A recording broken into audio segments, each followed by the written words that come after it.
21वां अध्याय। भगवान श्री कृष्ण जी महाराज ने कहा, हे प्रिय, नारद जी के वचन सुनकर महाराज पृथु बड़े विस्मित हुए। अंत में उन्होंने नारद जी का पूजन करके उनको विदा किया। इसी कारण महा कार्तिक और एकादशी, यह 3 व्रत मुझे अत्यधिक प्रिय हैं। वनस्पतियों में तुलसी, महीनों में कार्तिक, तिथियों में एकादशी और क्षेत्रों में श्री द्वारका जी मुझे बहुत प्रिय हैं।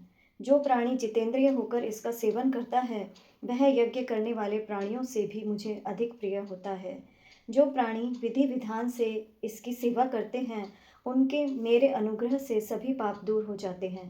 भगवान श्री कृष्ण चंद्र जी महाराज के वचन सुनकर सत्यभामा ने कहा, हे नाथ, आपने यह बात बड़ी आश्चर्यजनक कही है कि दूसरे के लिए पुण्य के फल से कलह की मुक्ति हो गई। यह प्रभावशाली कार्तिक मास आपको अत्यधिक प्रिय है कि जिसे पति द्रोह का पाप केवल स्नान के पुण्य से ही नष्ट हो गया।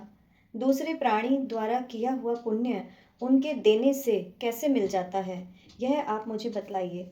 इस पर श्री भगवान जी श्री कृष्ण चंद्र जी महाराज ने कहा, बिना दिया हुआ पुण्य और पाप जिस कर्म द्वारा मिलता है, सो सुनो। सतयुग में देश, ग्राम तथा कुलों का दिया पुण्य या पाप मिलता था, किंतु कलयुग में केवल कर्ता को ही पाप और पुण्य का फल भोगना पड़ता है। संसर्ग न करने पर भी यह व्यवस्था कही गई है, और संसर्ग से जैसे पाप व पुण्य दूसरों को मिलते हैं, उसकी व्यवस्था भी सुनो। पढ़ाना, यज्ञ कराना और एक साथ भोजन करने से पाप पुण्य का आधा फल मिलता है। एक आसन पर बैठने तथा एक सवारी पर चढ़ने से, श्वास के आने जाने से पुण्य व पाप का चौथा भाग प्राणी मात्र को मिलता है। स्पर्श करने, भोजन करने से और दूसरे की स्तुति करने से पुण्य और पाप का 6वां भाग मिलता है। दर्शन करने, सुनने तथा ध्यान करने से मनुष्य को पुण्य और पाप का 10वां अंश मिलता है। दूसरे की निंदा, चुगली और धिक्कार करने से उसका 100वां भाग मिलता है। पुण्य करने वाले मनुष्यों की जो कोई सेवा करता है, वह सेवा का भाग लेता है और अपना पुण्य उसे देता है। स्त्री, नौकर और शिष्य के अतिरिक्त जो मनुष्य दूसरे से सेवा करवा करवा कर उसको पैसे नहीं देता, तो वह सेवक उसके पुण्य का भागी होता है। पंक्ति में बैठे हुए भोजन करने वालों की पत्तल जो व्यक्ति लांघता है, वह उसको जिसकी की पत्तल उसने लांघी है, अपने पुण्य का 6वां भाग देता है। स्नान तथा ध्यान आदि करते हुए मनुष्य से जो व्यक्ति बातचीत करता है या उसे स्पर्श करता है, वह अपने पुण्य का 6वां भाग उसे दे डालता है।